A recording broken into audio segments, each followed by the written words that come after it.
بەڵام گرنگە بۆم قسە لەسەر بابەتە بکەم دەستخۆشی لە سەنتەری میترۆ بکەم و پێم وایە و ئامارانی کە ئێستا گوێمان لێ بوو دەلالەتێکی مەترسیداری پاشەکشەی ئازادی ڕادەربڕین بە شێوەیەکی گشتی و ئازادی ڕاگەیاندنە بە شێوەیەکی تایبەتی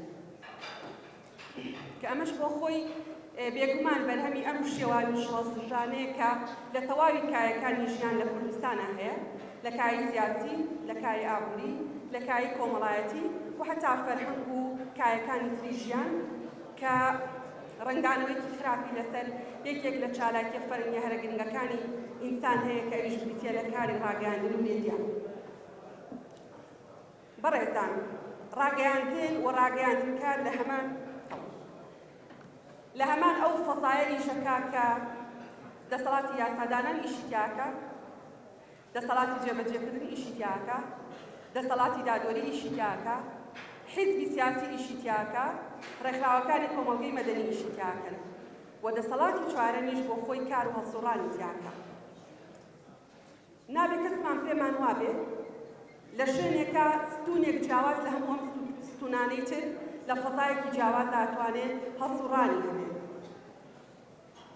ئێمە لە هەرێمی کوردستان بەداخەوەیلن کە دۆخەکەمان بە جۆرێکە لە هەموو بوارەکان کە هەمومان پێمان وایە بەداخەوە کەواڵی هەموو ساڵێکەڵی خۆزگەمان بە ساڵی پار کە لە ڕاستیان ئەبوو وابێ و لە ڕابردووە گەر پاساوی ئێمە بۆ ئەم دۆخە ئەوە بوو بێت کە ئێمە تازەی ئەسڵ ئەوەیە و منطق وا ئەڵێ ئەبێت ساڵ لە ساڵ بێت تۆزێک بڕۆینە پێش نەک عەکسەکەی. ئەمەی هەیە ئێستا ئێمەی بینی عەکسەکەیەتی بۆ هەموو ئەو کایانەی کە ئێمە ئاماژەمان پێ کرد.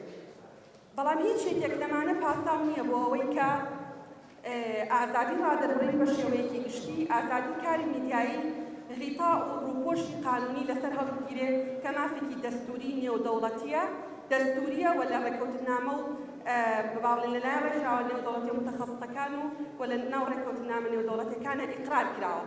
هیچ یەکێک لەمانە پاساو نین بۆ ئەو پێشێرکاریانەی کە بەرامبەر ئەم دامەزراوانە ئەکرێ و بەرامبەر ئەم کەسانە دەکرێت کە کاری ڕاگەیاندن دەکەن. بەڵام ئێمە وەکو خێزانێکی لێرە پێکەوە حەز دەکەم وەکو زەمیلێک قسەتان لەگەڵ بکەم. بەڕێزان، پێتان وایە میدیای ئێستا میدیای 4 ساڵ پێشتر لە ڕاستیانە خێر و من پێم خۆش بوو کاک دیاری ئەگەر هەڵە نەبم شتێکی وت کە دەمەوێت زیاتر بە تەوضیحەوە بڵێم. میدیای حیزبەکان وازحە ناسراون. منی هاوڵاتی منی متەلەقی کە قسەیەک لە تەلەڤیزیۆنی گەلی کوردستان وەرەگرم واوەریەگرم کە ئەمە سیاسەتی گشتی یەکێتی نیشتیمانی کوردستانە. واتە خۆم حاضر کردووە نەفسیەن و ذهنیەن کە دەکرێت لەناو ئەو پەیامە میدیاییە ڕوئیای یەکێتی نیشتیمانی کوردستان ببینم. بۆ نمونە شتێکم کە لە کوردستان تیڤیۆ گوێ لێ بێ تەواو خۆم حاضر کردووە وەکو متەلەقی ئەمە ڕەنگدانەوەی ڕوئیای سیاسی پارتی دیموکراتی کوردستانە یا ڕوئیای پارتی دیموکراتی کوردستانە بۆ سێکتەرێکی معەیەن. باشە. جۆرێکی ترمان هەیە ئەوانن کە بەناڕاستەوە خۆ دەعمەکرێن بۆ نمونە لە نمونەکانی ڕوودا و کەی 24 کورسار و قەنەواتی تریش. ئەمەشم بۆ وازەحە. بەناڕاستەوە خۆ ئەزانم پەیامی کێیە پێمەگا. وەکو متەلەقی حاضرم بۆ وەرگرتنی ئەو پەیامە بەو غیتاەوە. شتێکی ترمان هەیە کە ناوی میدیای ئازادە یان میدیای ئەهلیە کە بەش بە حاڵی بووم پێم وایە وەکو متابعێک وەکو سەرۆکی پەرلەمان قسە ناکەم ئەو میدیایە لە پاشەکشایە وەکە ئەو میدیایە کەوتە پاشەکشەوە سێکتەرەکانی تری ژیان و کایەکانی تری ژیانیش دەکەونە پاشەکشە. ئەی یە ساڵە ئێستا جۆرێکی تر لە میدیا هەیە میدیای کڕاو میدیای کڕاو کە نە هی حیزبەکانە نە سێبەری حیزبەکانە نە ئازادیشە. ئەوە ئەو میدیایەیە کە بە تایبەتی میدی لە ناو میدیای ئەلکترۆنیا بە پارەی سیاسیەکان بە پارەی گەندەڵی بە پارەی دزرا و ئاراستاکێ پەیام ئاراستاکە و لە میدیای ئازاد زاڵترە. ئێستا ئەوان زاڵترن. فیگەری ناشرینت بۆ جوانەکەن فیگەرێک کە هیچ تاوانێکی نییە بۆتی ناشرینەکەن وردە وردە ئەمە خەریکە ئەبێتە بەشێک لە نەریت. ئەمە چی دروستەکە؟ کاردانەوە دروستەکە.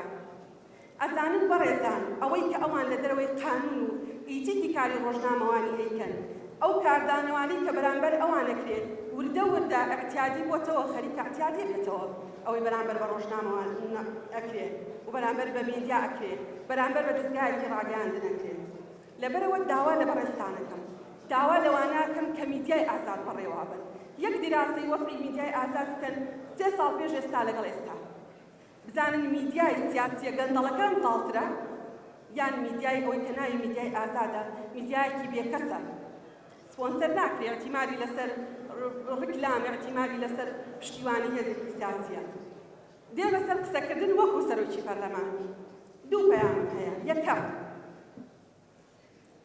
ئەگەر من ئەو سەرۆک پەرلەمانانی پێش ئێمە بوون خۆشبەخت بوون سیاسی بوون بەس قانونی نەبوون بەس کە سیاسی بیت و قانونی بی بچیتە ناو مەنزومەی قانونی هەرێمی کوردستانەوە ئەزانی ئێمە لە ناو مەئساتین ئێمە لە ناو تەزەخمی تەشریعیین ئێمە لە ناو دووبارەکردنەوەی نوسووسین ئێمە لە ناو نوسووسی دژبەیەکین ئێمە لە ناو دەرکردنی سەدان ڕێنمایی سەدان مبالغەیە دەیهەن ڕێنمایی کە مخالفە لەگەڵ قانون نەیەکێکە نەتوانە نەسیانە پەیڕە و ئەنجومەنی وەزیران مخالفی قانونە دەرچووە ئێمە ئێستا وا دەرجێکەین کامە مخالفە لە ضمنیانە ئەو ڕێنمایی کە ئیسینادن بۆ قانون دەرچووە و تەلەڤیزیۆنەکانی پێداخرێت باشە سەندیکای ڕۆژنامەنووسان بەڕێزان ڕۆژنامەنووسان دەستگاکانی ڕاگەیاندن نووسەران بۆ لە کاتی خۆیان قبوڵیان کرد دەستگای وەزارەتی ڕۆشنبیری ڕێنمایەکی مخالف بۆ قانون دەرکا مخالفە ئەمە یەک دوو کە ئەمە ئەبێ پیاچوونەوە بە هەموو ئەو ڕێنمایانە بکرێ نەک ئەوە بەتەنیا دووهەم شت بەڕێزان ئێستا قانونێکی ڕۆژە قانونێکی زۆر مەترسیدار لە عێراق بەڕێوەیە خوێندنەوەی یەکەمی بۆ کراوە بەس دەنگدانی ماوە کە پرۆژە یاسای جەرایمی ئەلکترۆنیە